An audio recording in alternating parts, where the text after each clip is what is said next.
Hello, good afternoon, ladies and gentlemen.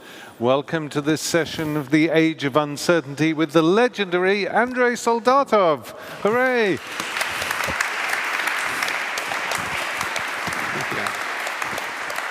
So we call the festival this year the Age of Uncertainty, and one of our primary reasons for doing that was the events of February this year, when you had the full Russian invasion of eastern Ukraine and the attempted seizure of Kyiv, and all the events that have followed as a consequence, which has really taken us into a different world and a different level, I would argue, of uncertainty. We have heard quite a lot so far, and we will hear more about how this has impacted on Ukraine. But in this session, we want with ANDREI to concentrate on what the impact has been in Russia. ANDREI SOLDATOV is one of Russia's best-known independent journalists, working on a variety of issues, and not just in journalism, but writing books on the security services in Russia, on Russian emigration, on the use of technology in Russia, on a whole raft of subjects, which he's done extremely successfully. He's now, I think it's probably safe to say, reluctant to return under the present circumstances to the Russian Federation itself, which is good news for us because it means we have the benefit of his wisdom on so many levels.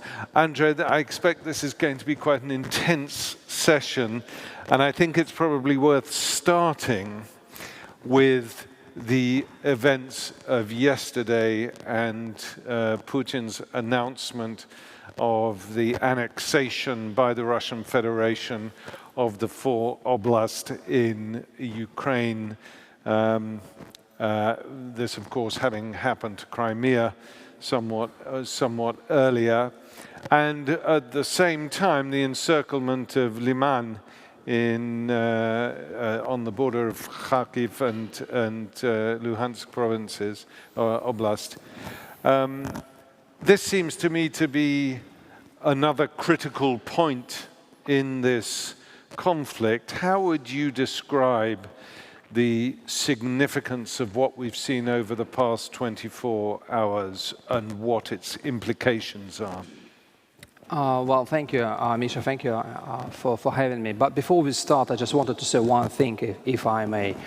There might be people in this audience who wonder why to have a Russian on the stage, given all what Russia is doing right now as we speak in Ukraine and also elsewhere.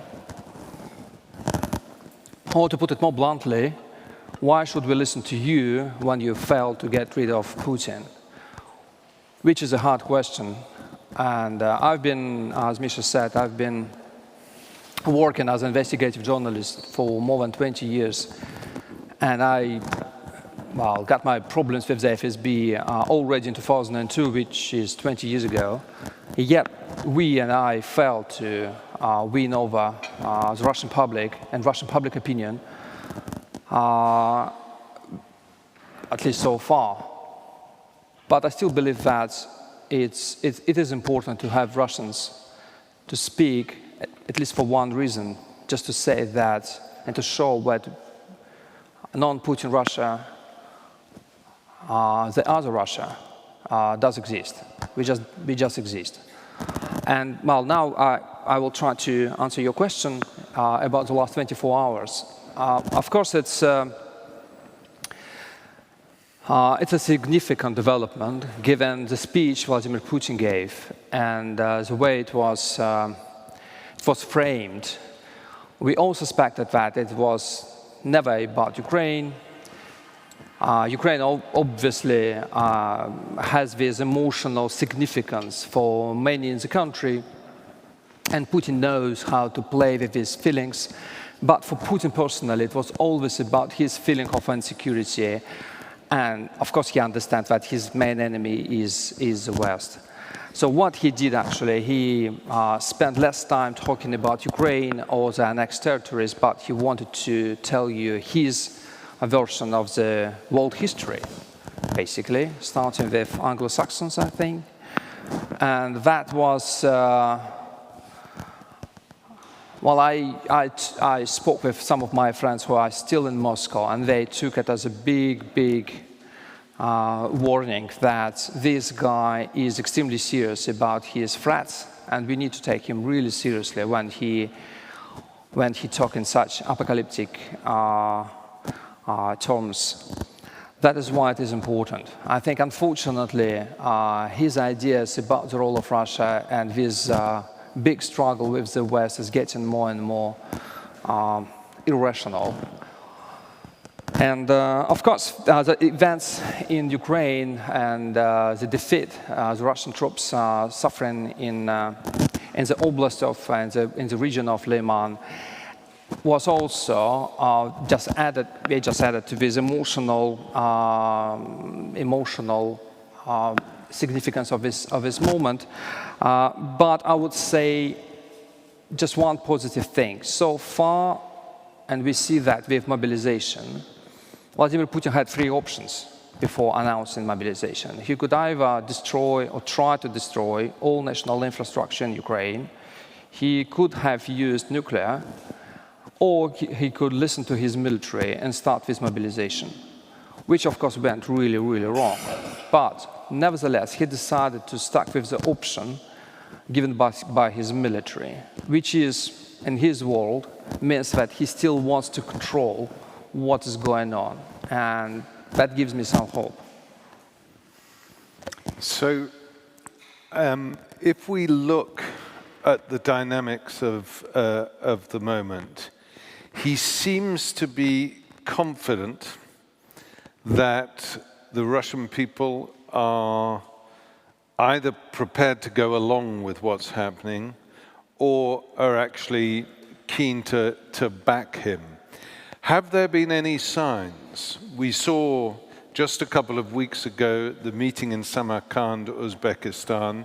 We saw what was obviously serious criticism by the Chinese president, Xi Jinping, regarding the course of the war in Ukraine.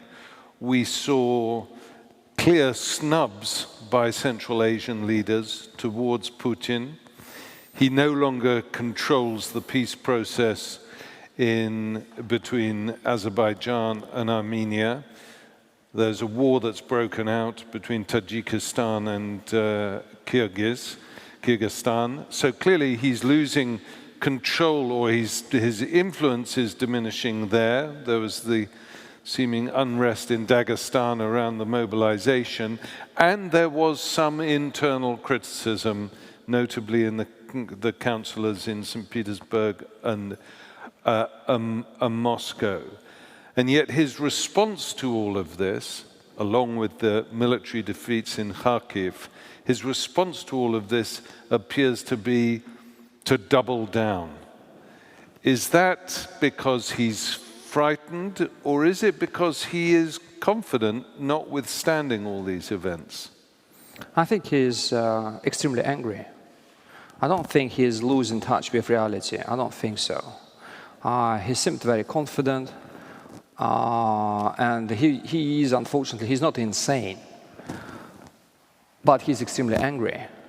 So his way to reestablish control and to remind everybody, at least in the country, who is in control, is to start with mobilization. Because, of course, mobilization is not only about getting people to the front line. It's also about how to make everybody think that nobody is safe anymore in the country. And we talk about people in their 20s, in their 40s, in their 60s. We have people mobilized in their 60s. So it looks like a complete mess. but unfortunately it also has this intimidation effect on people. Because right now people cannot think of a bigger picture. What they think now, they're forced to think. They need to think about their immediate problems, immediate circumstances, about their relatives, about their friends, how to get them out of the country. The good question is for how long Putin wants to have this happening, I mean this mobilization, well, at least at this stage. If, say, he would well, finish tomorrow, what would happen with the Russian public opinion? Because it looks like the very first victim of his mobilization is his control over the information space in the country. We all believed for years that he stayed in power for so long because people, the Russian population, well, watched his television, and it was under complete control. Putin also had built a really big system of internet censorship, and now it completely collapsed. This system was built back in 2018, 2019, with the idea to suppress the traffic from regions if something is happening in the regions, and to address specifically a problem of video, because video is likely to provoke more emotional reaction and possibly unrest or revolution than, say, text. And that's exactly what is going on right now. We have all these videos coming from the regions, and the biggest problem of the Russian internet censorship now is they cannot cope with the sheer size of the crisis. So that thing already collapsed. We have people in villages and small towns, not only in St. Petersburg and Moscow, watching nervously all these videos, trying to understand what to do, where to go, and they cannot trust Russian television. And it already has an effect on the Russian television. Russian TV hosts are getting more critical because they understand that they are losing trust of the Russian audience. So they need to say something about mobilization.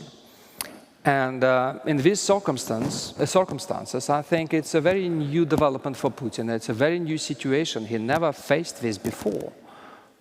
Andrei, this is a really fascinating insight of yours, which hadn't occurred to me before, that he is losing control of his monopoly over information, which has been so important for him for so long. If we think back to Afghanistan and the motivation for the end to the invasion and occupation of Afghanistan, one of the key reasons for that was the so-called mothers movement, of the fact that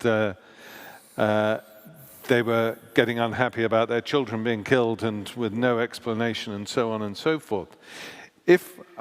If you're correct on this idea of he's losing control of the monopoly of the media, and you have, I would say, a significant greater number of casualties coming from Ukraine that you had out of Afghanistan, surely wouldn't this amount to an existential threat to Putin's strategy? Or are they still too frightened? I mean, can we tease this out a bit as to why we don't see, apart from in limited areas like Dagestan with its specific issues, we don't see a greater spread of protest, or is it happening and we're just not seeing it? Well, unfortunately, I think it's not that optimistic. What is different from what we saw back in the 1980s with the war in Afghanistan is that with new movements like soldiers' mothers and all that, they were allowed by the authorities, by Gorbachev. So it was a sanctioned civic activity. And the repressive apparatus of the Soviet Union was, of course, extremely large. But it's not comparison with what we have now. The other interesting thing is that the war in Afghanistan didn't affect the Soviet security services. We had some developments inside. For instance, the KGB formed the special forces groups, again, to operate in Afghanistan. But what we see now with Ukraine, we see a complete and titanic reshuffle of the Russian security services. And if before the war we compared the FSB as a major Russian security service to the KGB, these days we need to compare it with something much darker, with Stalin's secret services. Especially the way the military counterintelligence operates in the occupied territories. All these filtration camps, that tradition comes from the late 1940s. What we saw in Western Ukraine, in Eastern Europe, it's a very traditional thing for Stalin's secret services. So they are getting much more brutal, much more militarized than what we had back in the 1980s. The amount of repressions we can see, and we already see, and the brutality reminds me of what happened 2 years ago in Belarus. Just last week, we got a guy, a poet in Moscow, who had his apartment raided by police, and he was raped in his apartment. And his girlfriend was forced to watch it. We'd never seen that before. So that's how things are developing. And my biggest problem with the optimism is, unfortunately, when you see this kind of brutality, it might be really difficult to try to build some grassroots movement and to get something out of these protests we have now. Still, there are some options, of course. We all understand Dagestan is a very, very difficult region to control. All the terrorist attacks we had in, not all of them, but most of them we had in the late 2000s and 2010s, that was Dagestan. So it's a very difficult region. They have problems with neighbors, and if, say, Putin decides to send some Chechens in to suppress revolt, well, that might start as a big problem between these two regions. But unfortunately, it's a far cry from a revolution in Moscow. And what about the concept of the so-called Ceausescu moment? One could call it the Ceausescu moment or the Milosevic moment, where parts of his relatively close elite and security forces decide that he is becoming a liability to their interests. Are there any signs that that might be a possible trajectory, or are they completely subordinate to his will, as far as we can tell? Well, first of all, Russian security services are very unlike what, say, Egypt has, or Syria, Turkey. There was never a really big underground movement in Russian or Soviet security services. They did not know how to do that. We also have a problem of trust.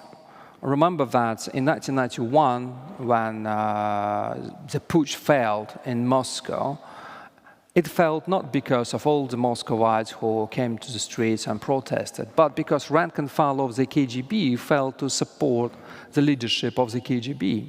And we still have this problem. They do not know how to build trust within the FSB. They're quite suspicious of each other. They also do not know how to distribute properly all the money they have access to. It's not like Egypt, and that is why like officers like majors and colonels, they do not trust, and they actually hate their generals. It's not actually the ground you want to have if you want to start building a coup. The other problem is that if you want to do something like a coup, you need some political support. And we had this in the 1990s. Some governors were against Yeltsin, some political parties we had back then, even the Communist Party was quite, well, I would say they probably would support something like that. And also you need to have some popular generals.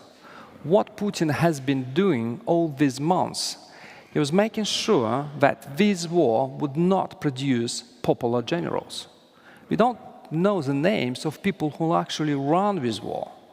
We have Minister Shoigu, who has no military background, no military training. He's not respected within the military. We also have the chief of the general staff, who is a bit more respected, but he's not, I would say, a guy who would be acting independently. Gerasimov, yes. But we do not know the names of the people who are on the battlefield. And that is, well, I would say, a very systematic effort from the Kremlin. So we saw at the beginning of the invasion that it didn't go the way that that Putin intended. It's agreed upon fairly widely that he had believed in the 4 to 5 day taking of Kyiv, and then the Zelensky government would collapse and so on.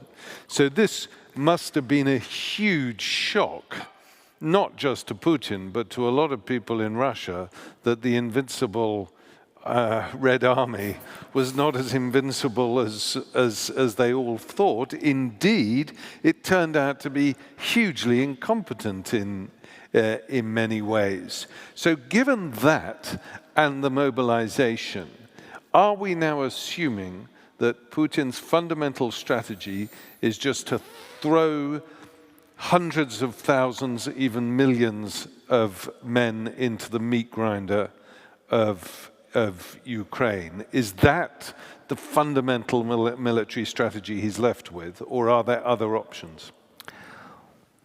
Well, the interesting thing that, yes, he had this plan before February 24th, and the most interesting thing for me is that he failed to change this plan for almost 7 months. For all these months, basically what we saw the same plan just being patched with some add-on elements, but it was basically the same thing. And he's still calling it a special military operation, and not only for propaganda reasons, because actually he believed in this idea. But what, unfortunately, is the feeling in the country, and it benefits Putin, is that it's so humiliating to feel that you are getting defeated by the Ukrainians, that this idea is not accepted by the society. Instead, what you have a big idea that we went into this war, but actually it is not a war with Ukraine, it is a war with the West. And because it's such a big thing, you have the whole of the West against one country, so it doesn't matter how many casualties you have, because you have the entire world against you. And as Putin said in his speech, yesterday, that has been the case all these centuries. We always had this country surrounded by enemies, attacking it from every angle. And that is why we need to get ready to sustain more casualties. And to a large extent, people accept that. The interesting thing that also you have, of course, the military pushing Putin, saying, look, you made us look a fool to attacking Ukraine with such a small number of people. Now the Ukrainians are superior, not only in terms of technology supplied by the West, but also in terms of numbers. We just cannot fight this way. We need people, which makes some sense, militarily speaking. So you have some support in the society, and you have also support in the military. The most pessimistic thing is that we all see these pictures and videos that the people they mobilize, they are not professional, they are not competent, they are not trained properly, and we think that it's a sign of desperation and collapse. It is not. what the Russian military think they still have really capable units, but being completely misused because they lack ordinary infantry units. So they do not ask for more professional units.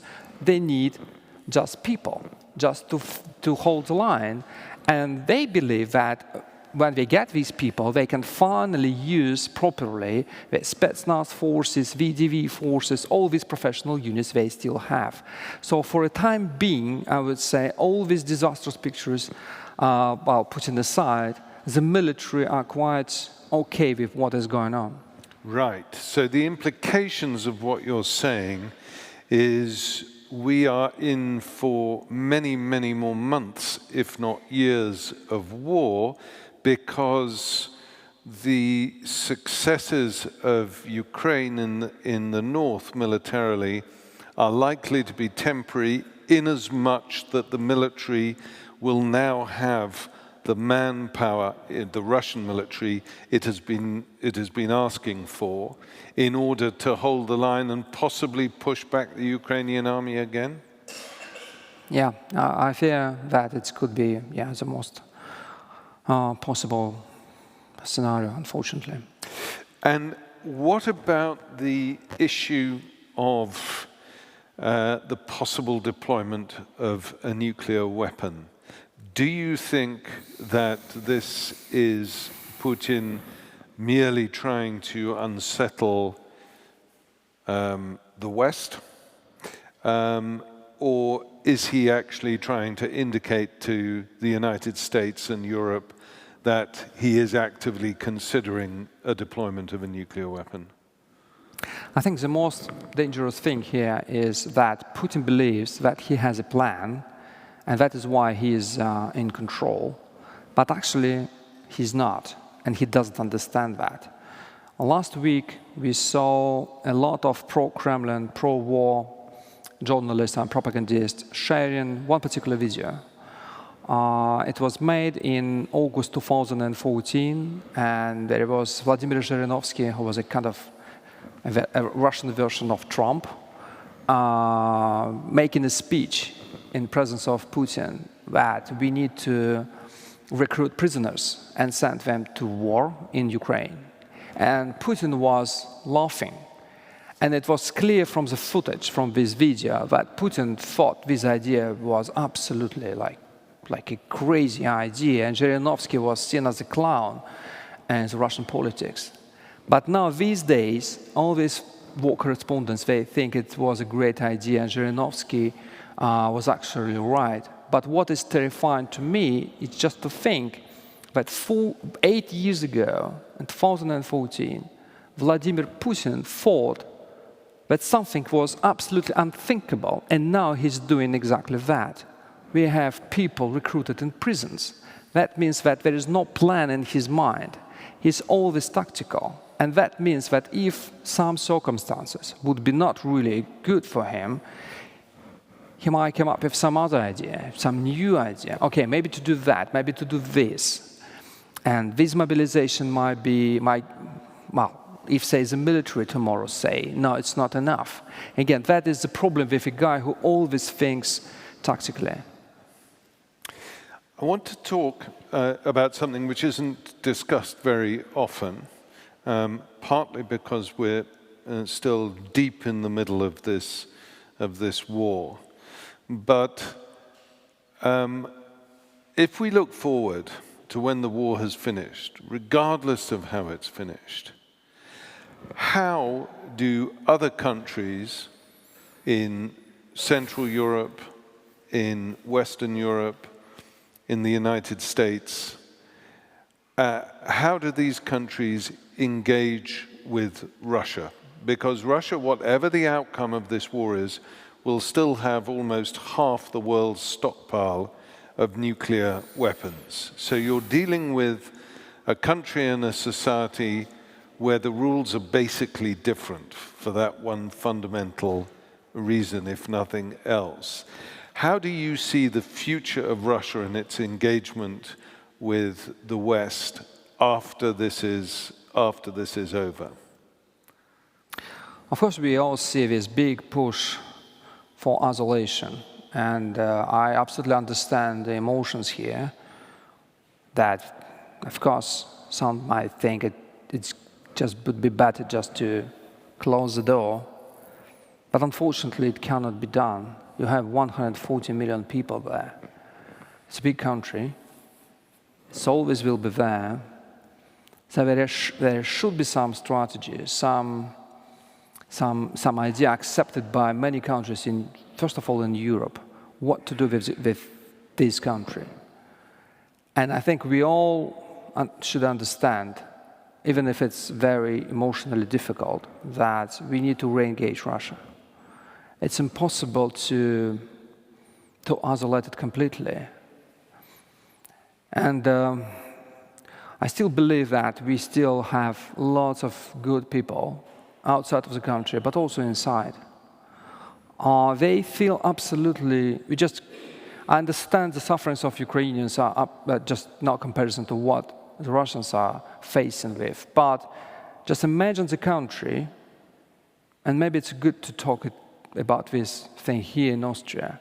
Just imagine a country where you have the thinking part of the society feeling completely lost because the past of the country, the history of Russia, now feels to us completely compromised because of all these imperial exploits, all the horrible things which were done by Russian Empire in the 18th century, in the 19th century, the way we think about the Russian Empire. The Russian present, well, feels absolutely horrible, but also the future. So we have no standing, not in our past, not in our present, not in our future. We feel completely confused. That is why we have some Russians thinking that we need to rethink completely everything about Russian, for instance, about Russian flag. This is a sign of desperation because nobody understands what to do, how to think about your country. The problem here is that if so many people get confused, it's easier for some populists to give them some idea that, look, nobody loves you, and okay, so we understand what comes next. Do you think that the way the West, and NATO countries in particular, has approached and responded to the Russian invasion of Ukraine is the right response? Is it going in the right direction? And are you confident that it would, if that is so, that it will be able to maintain that direction itself domestically, internally, as it were? I think that the military strategy providing military help to Ukraine, I think it was absolutely right, and it is the right strategy. And what we all need to find and help to do is to help Ukraine to win this war. That's absolutely clear. What to do next and how to re-engage, how to talk to these people, how to talk to the country, it's a different matter. Because not only the Russians feel completely confused, everybody gets completely confused. I mean, I just went back from the States, almost in every big university in the States, you have some people who are experts in Russian studies, and all of them are confused because so many things now look completely different with this new perspective. We don't know what to think about the Second World War anymore. We used to believe that, the Soviet troops did horrible things, but still they were on the right side of the history. And that sort of justified many things afterwards. Not anymore. And so the whole idea, the whole concept, how we see the country, it's just collapsed. Again, not only for the Russians, but also for people in the West. I think it would take years to find a way. And I don't think that anybody has an answer right now. Andrei, I don't think I've ever had a conversation with you in which you've sounded as despondent, if I can put it like that, as you are this afternoon. And I wonder whether if you, with your insights, with your network in the West and inside Russia, if you're feeling despondent, how does that, how do ordinary Russians, let's say the Russian diaspora in Europe at the moment, feel about their existence? Because obviously the sympathy for the Ukraine is understandably very, very high. Are we seeing a sort of collective trauma amongst Russians as well that we aren't perhaps able to identify quite as easily as the obvious trauma that Ukrainians are suffering? Yes, absolutely. In the beginning of the war, when we got so many people out of the country, when we got this first wave of immigration, there were lots of conversations among Russian immigrants that we need to find a way how to have a conversation about the future of the country. And for that, we need to have some institutions, maybe some sort of Russian university in exile. And of course, now, with the war getting more and more ugly, this kind of prospect seems to be very distant. The other problem is that the Russians also, all the time, hear this very emotional argument, not only from the Ukrainians, but also from people rightly outraged by what the Russians are doing in Ukraine, that maybe it's time for you to shut up. We hear you for too long. And it's not, we don't care about what you say and what you talk about. The problem is that you just cannot produce a new narrative for your country if you are not talking about it, right? So we still need to have this conversation. And this conversation should be not only within the Russian community, it should be also with the world. We do not want to strengthen this myth of the country being absolutely unique. That's what Putin knows how to exploit. And to be honest, it's such a big thing. Even now, I know from my conversations with my friends, that if you have anyone trying to find some historical comparisons, it's always about the Russian past. It's never about other countries' experiences. We always talk, if we talk about the prospects of the revolution, we always talk about 1917. We never talk about the revolutions in other countries. Never, ever. If we talk about the protest, again, it's about 2011, 2012. We do not talk about the Arab Spring. We don't have this in our experience. And I think it's part of the problem, because if you have this idea that this country was always unique, it makes all other lessons being absolutely unapplicable to Russia. It looks like this country is just doomed. You cannot do anything with it. I mean, it's not, well, you know all these arguments. This country never seen any democracy ever. They were always like that, so let's stay them this way. Unfortunately, we live on one planet, and we need to find a way how to re-engage all the countries in the world, including Russia. Andrei, thanks very much. I'm going to throw it open to the audience now for the last 20 minutes. I dare say there'll be quite a number of questions. I think, is that Fred Studeman I see far away in the distance? Hi there. Thank you for an astonishing discussion. I don't think despondent quite fully covers it as far as I'm concerned.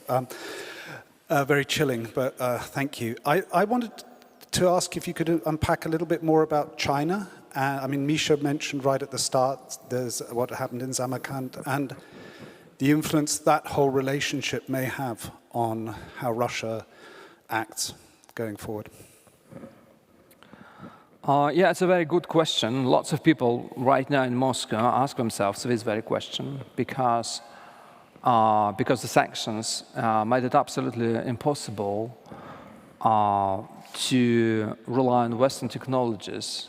And well, we had this thing, import substitution, for quite some years. and it was a government policy. But unfortunately or fortunately, it doesn't work. And still, the Russian government, and we should understand that Russia is hugely digitized, much more digitized than, say, many European countries. And the reason for that is that the Kremlin believed for years that, yes, we had these problems with inefficient bureaucracy, but it could be fixed by digital methods. That is why billions were invested in digitalization of government services. And of course, now this is the weak point, where you can get your new servers, where you can get your new software, how you can update it, where you can train your people. It's a big question.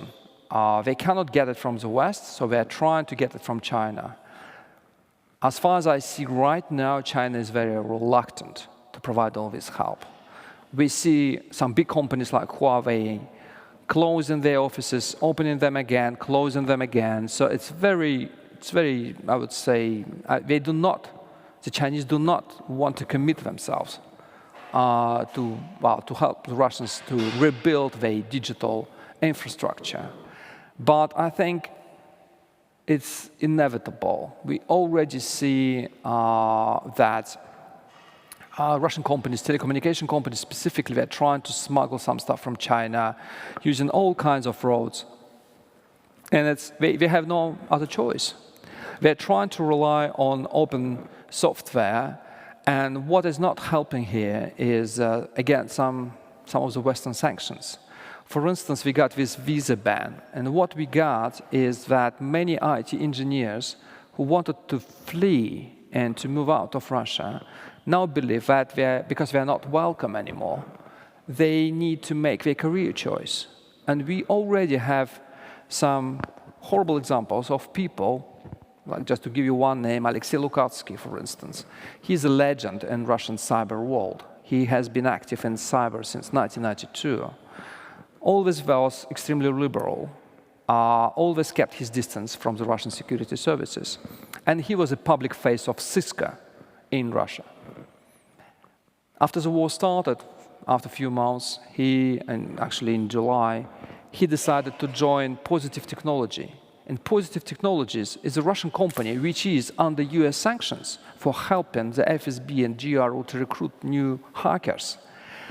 So just imagine this trajectory. So you have a guy who started as a face of American technologies in the country, but just because he believes that he has no choice but to stay in the country, now he's helping Russian cyber offensive capabilities. And that is the problem we have now, with lots of people who cannot leave the country. And of course, again, they would rely more and more on the Chinese, whether the Chinese want it or not. So just following on that, a question, a big area which I forgot to ask you was how sanctions and Chinese partial recognition of sanctions, how is that impacting on the Russian economy? And is that going to be a factor in terms of how Russians respond to the future course of the war? Well, I would say the big surprise for everybody, especially, I would say, people who think that they are experts in economy, that the Russian economy actually doing quite well. It's not collapsing right now. And even digital services provided by the government are still provided. For instance, they had some problems last month with issuing new passports. They fixed them. In the long run, yes, of course it would be a disaster. They have no way how to replace the shipments of microchips from Taiwan or from the Netherlands. And they do not know how to build big systems, software systems, especially database systems. They have some other big problems, but they would see them only probably next year, not right now. So I do not see any, I don't think that it would affect how the war is going on right now. Right. Do you, by the way, let's see, any more questions from the floor? Yes, at the back, at the very back, there was... Thank you very much. Olesa Kromychuk. So the world's been anxiously waiting for 7 months to see some Russian protests inside the country and failed to see those until recently when some people objected to being mobilized, and that was very quickly labeled as anti-war protests when in fact they were not. They were anti-mobilization protests. Since then, a lot of Russians left the country, with some estimates suggest about 300,000, roughly the number that Putin actually wanted to mobilize. So they're out of reach of the Russian state, because that was used as, one of the reasons, this is a police state, it's really difficult to protest inside the country. Yesterday, Putin tried to annex more Ukrainian territory. Have you seen any large-scale protests happening, being arranged by the Russians outside of Russia? Because I haven't, and if you haven't either, why not? Well, first of all, we have had anti-war protests immediately after February 24. Probably you know that we have 16,000 people arrested and detained by the Russian police in February, in March, in April, in May. Many of these people were sent to jail. I have friends who are now in jail because of their anti-war stance. I can give you the names.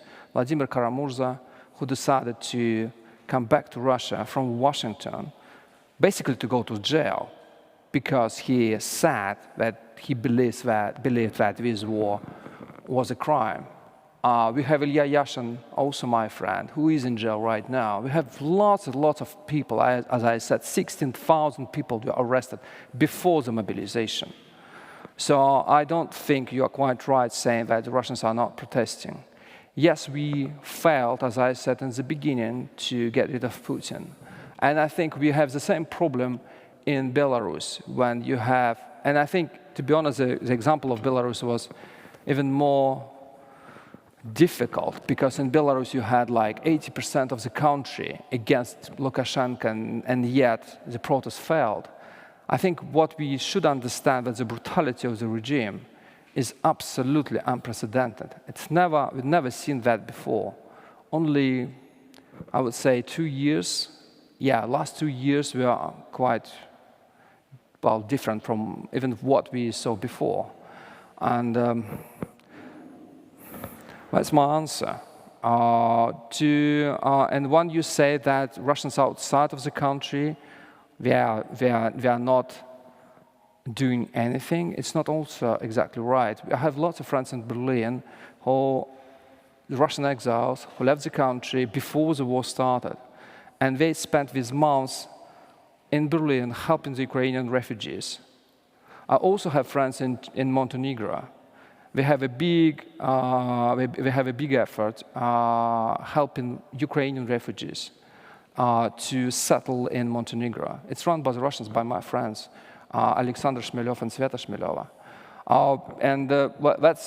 That's what we have. In London, we had groups of Russian exiles coming to Trafalgar Square to protest alongside with the Ukrainians. I was there. It was difficult emotionally. That's what we have. Unfortunately, I cannot give you millions. Sir, here in the second row.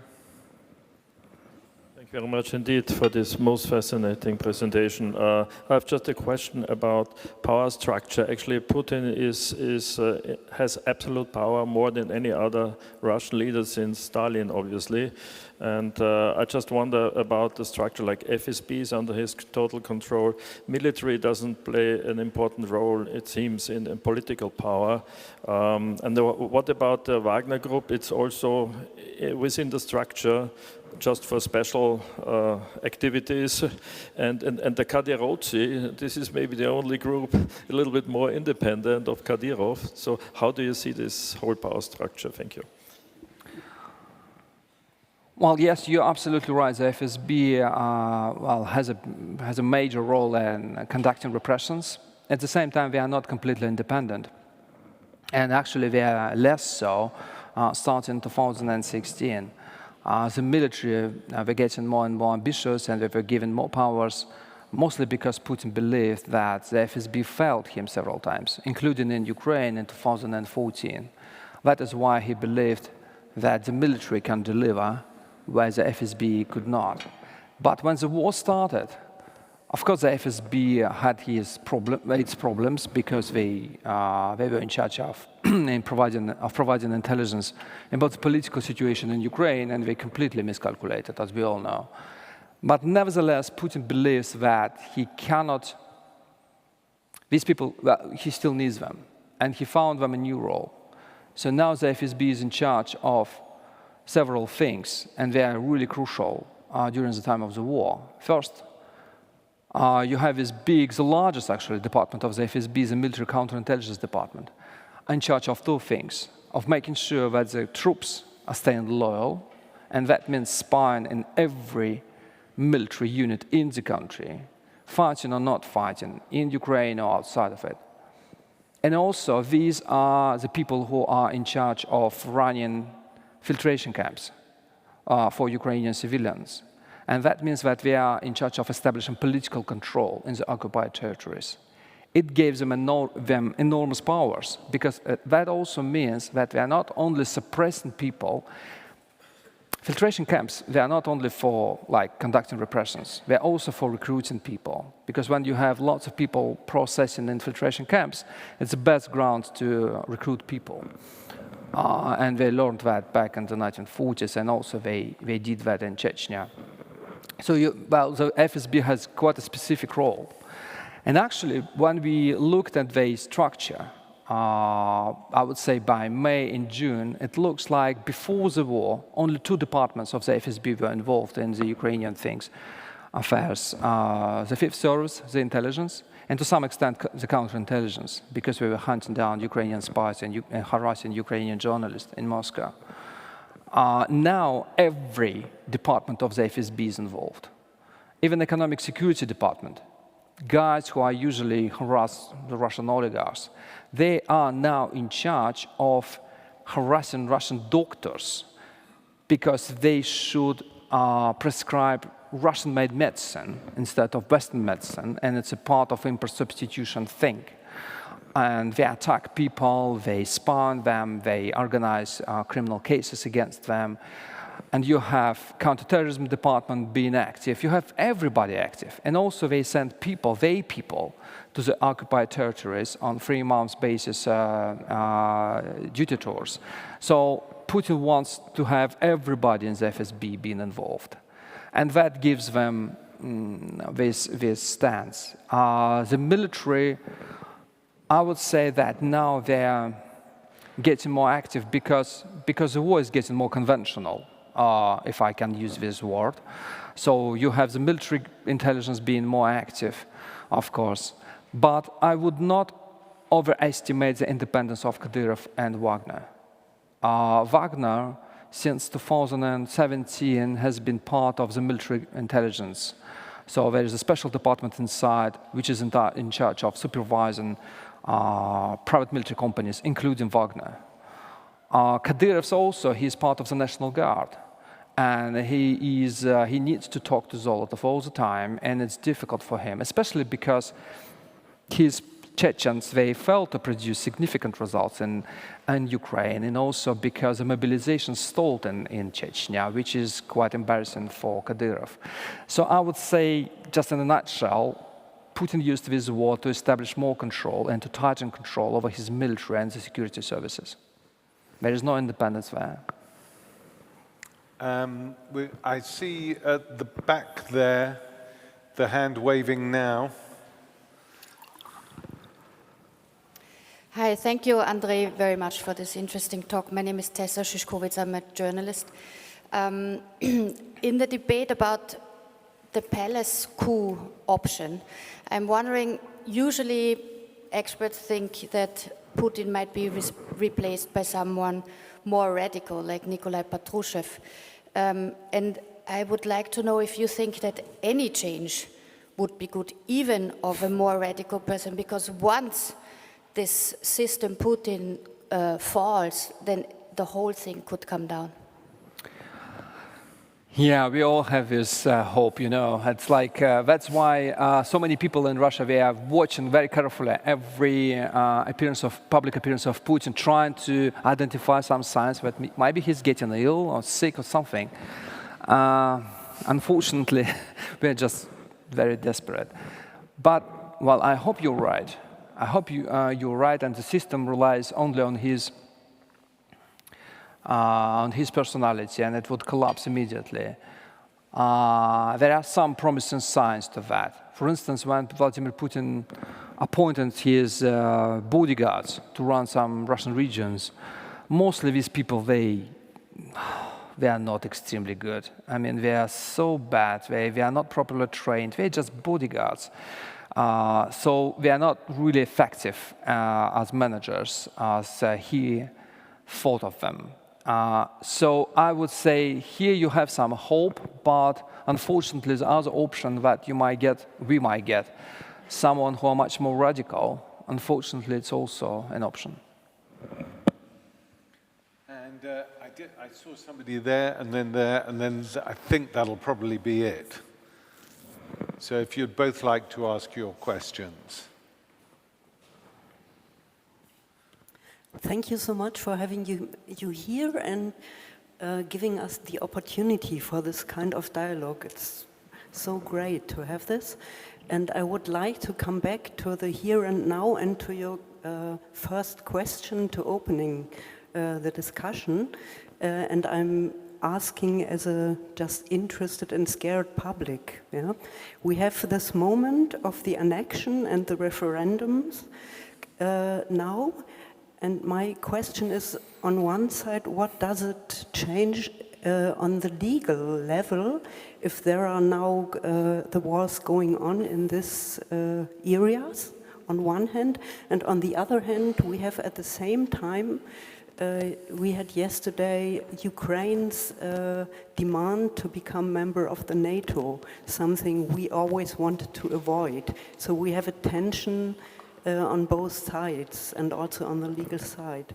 And how do we get out of this, or what kind of strategies do you see? Thanks.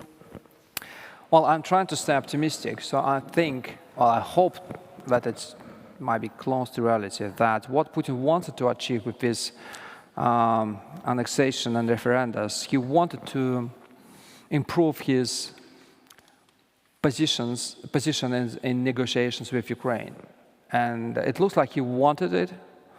And Lavrov hinted on this opportunity some months ago, saying basically that you need to start talking to us now, because later we would grab more territory and it would be more difficult for you, which sounds like a very stupid strategy to force someone into negotiation. So it looks like they want it, which is a good sign. So we want to talk. So they do not feel themselves so confident as we want to project, which probably is a good sign. To be honest, I don't think that I'm in position to comment on the Zelensky announcement about joining NATO. Basically because as a journalist, I'm not really comfortable to talk about something I do not know, and I was not able to go to Ukraine, though I tried as a journalist. It's not really easy for completely understandable reasons for people with Russian passports to get to Ukraine, even if you are journalists and they are in exile. So I have no comment on that. I'm truly sorry, but we are going to try one more question very quickly. Just a quick question. You described how Putin convinced himself that this is a war against all of the West and not just a quick and painless land grab in the Ukraine as he originally intended to. Do you see a risk that he is trying to actively involve more Western countries in the war against all military logic? We all feared that in the beginning. I mean, that is why the Baltics became so worried, rightfully so. Maybe you remember that in April, some Russian generals, especially one guy, was extremely open about his ambitions. He said that we need to grab some part of Moldova, and he talked about Transnistria. We all remember that. It never happened, which is a good sign, at least for now. And that's it. I'm not an insider in his inner circle. I hope you'll join me in giving Andrei a very warm round of applause. This has been a very important session, in my opinion. There's a lot of lessons we can take home from it. Not all very optimistic, I'm afraid, but I'm extremely pleased that Andrei, in these difficult times for everyone, is able to carry out his work as a journalist and a thinker with as much exactitude and courage as he has done throughout his time in Russia itself. Thank you very much, Andrei.